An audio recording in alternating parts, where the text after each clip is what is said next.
हम दोनों लोग, गठबंधन के लोग, एक उम्मीद के साथ जनता के बीच में आए हैं। उम्मीद और डर का चुनाव भी है। भारतीय जनता पार्टी के लोग डरा करके चुनाव लड़ना चाहते हैं।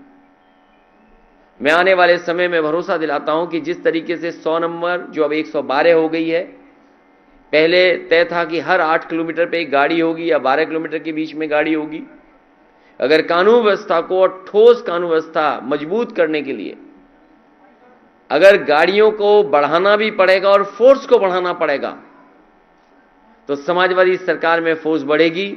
अभी तो पुलिस को जो इंतजाम किया था कि 15 मिनट में पहुंच जाए, 20 मिनट में पहुंच जाए, लेकिन जब गाड़ियां दुगनी हो जाएंगी तो मैं समझता हूं पुलिस का रिस्पांस सिस्टम जो बनाया था समाजवादियों ने, वो कम समय में मदद के लिए पहुंच जाएगा और जो भी कानून व्यवस्था के साथ खिलवाड़ करेगा उसके ऊपर सख्त से सख्त कार्रवाई होगी। मैं ये भरोसा देता हूं। इन्हीं शब्दों के साथ मैं एक बार फिर शामली की जनता से और आसपास के हमारे जितने भी पहले चरण के चुनाव हैं, मैं अपील करता हूं अपने प्रेस के साथियों के माध्यम से कि एक एक प्रत्याशी को जिताने का काम करें।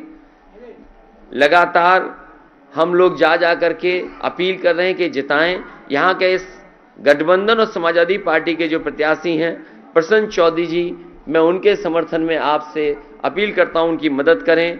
दूसरे प्रत्याशी अशरफ अली हैं, मैं उनके लिए भी सहयोग चाहता हूं, समर्थन चाहता हूं। तीसरे नाहिदन की और समाजवादी पार्टी की इकरा हसन बैठी हैं, मैं समाजवादी पार्टी के प्रत्याशी उनके समर्थन में भी और उनके सहयोग में भी आप सबसे अपील करता हूं कि ऐतिहासिक वोट देकर के ऐतिहासिक जीत दिलाने का काम करें। योगी आदित्यनाथ ने बयान दिया जो काफी वायरल हो रहा है, इसमें उन्होंने बोला केरला और मुजफ्फरनगर में गर्मी काफी बढ़ गई है और इस गर्मी को ठंडा करना मुझे आता है मई जून को भी शिमला में बदल चुका है। इस पर आपका क्या कहना है? आप मुख्यमंत्री जी से क्या उम्मीद कर सकते हो? मुख्यमंत्री जी ये बताएं कि बिजली का बिल सस्ता होगा कि नहीं होगा। और मुख्यमंत्री जी की भाषा ये पहले दिन में नहीं सुन रहा हूं, पहले दिन की ये बात नहीं है जिस तरीके से वो बात कर रहे हैं। और मैं तो कहूंगा कि इलेक्शन कमीशन इस बात की नोटिस ले कि एक मुख्यमंत्री की भाषा ही नहीं हो सकती। और जहां तक गर्मी का सवाल है, जिस दिन गर्मी खत्म हो जाएगी उस दिन हम लोग मर जाएंगे।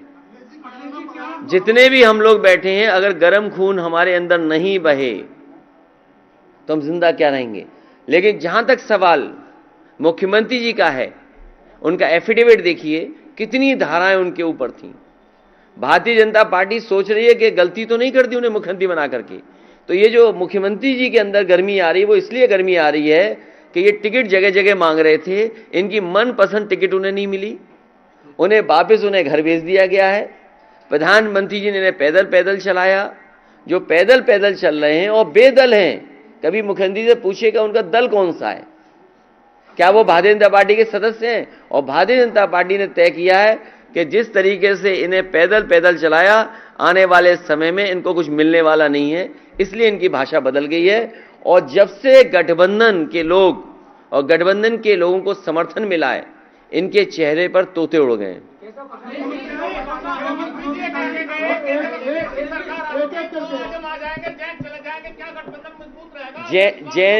जैन चौधरी जी का जो सम्मान है, पहले चुनाव से हमारे साथ हैं और लगातार समाजवादी पार्टी उनको वही सम्मान देती रहेगी।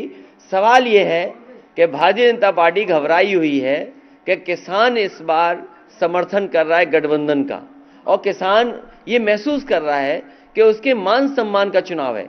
क्या लोग भूल जाएंगे वो जीप चढ़ा दी गई किसानों के ऊपर जिनकी जान चली गई? क्या भारतीय जनता पार्टी के पास उसका जवाब है कुछ?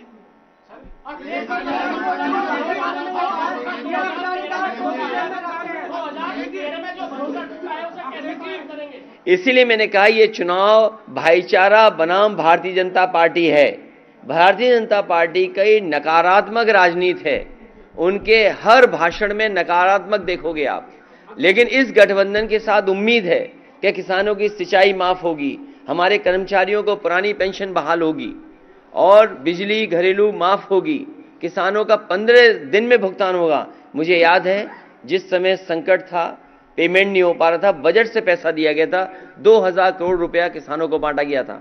आने वाले समय में तय किया है कि चाहे फार्मर्स कॉर्पस फंड बनाना पड़े, फार्मर्स के लिए कहीं से फंड अलग से रखा जाए जिससे कि किसानों को धरना न देना पड़े, ये व्यवस्था लाने का काम समाजवादी लोग करेंगे।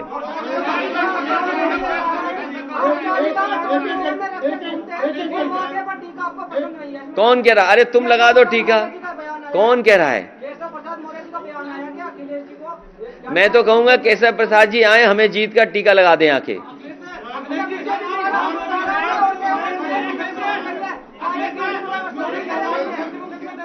हैं?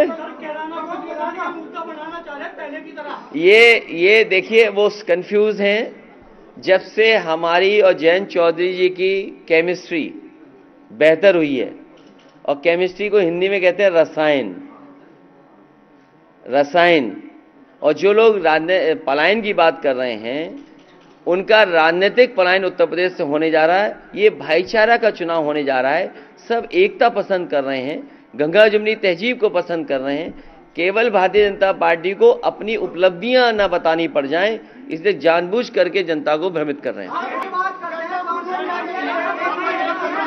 अरे ऐसे तो किसी का सवाल नहीं सुन पाएंगे।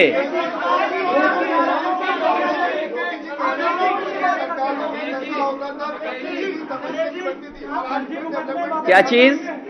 योगी जी कह रहे हैं कि पिछली सरकारों में दंगाइयों को साथ देते थे, तमंचे की फैक्ट्री बनती थी, और डेवलपमेंट के नाम पे बता रहे हैं कि डिफेंस कॉरिडोर बनाया है और दोबारा जेवर एयरपोर्ट की बात की। सर आप तमाम देखिए फैक्ट्री पकड़ी जा रही है हथियारों की अभी भी, और ये पहले कहते थे पहले अखिलेश जी के राज में। अरे मैं आपको बताऊं, फैक्ट्री नहीं, न जाने कितनी शराब पकड़ी जा रही है।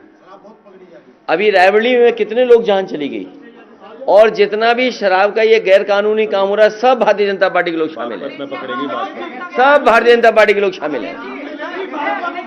और आप पत्रकार साथियों सब जानते होंगे कौन कौन इसमें शामिल है।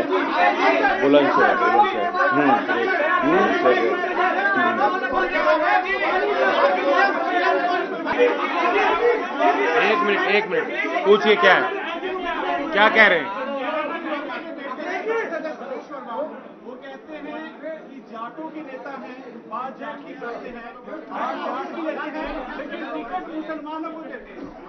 अरे ये कोई उनकी कही गई बात पे मैं क्या जवाब दूं? और वो विद्वान आदमी है दिल्ली वाले, मैं क्या उनका जवाब दूं?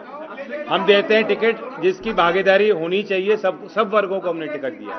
अगर आप गठबंधन के प्रत्याशियों को देखोगे, सभी जाति के लोगों को मौका मिला। नहीं, आपने लखनऊ, एक मिनट, मैं एक बार कहूँ पत्रकार साथी भाई, ये बताओ पति पत्नी की टिकट क्यों काट दी? भाई ये हमसे टिकट पूछ रहे, हमने किसी को क्यों टिकट दे दी?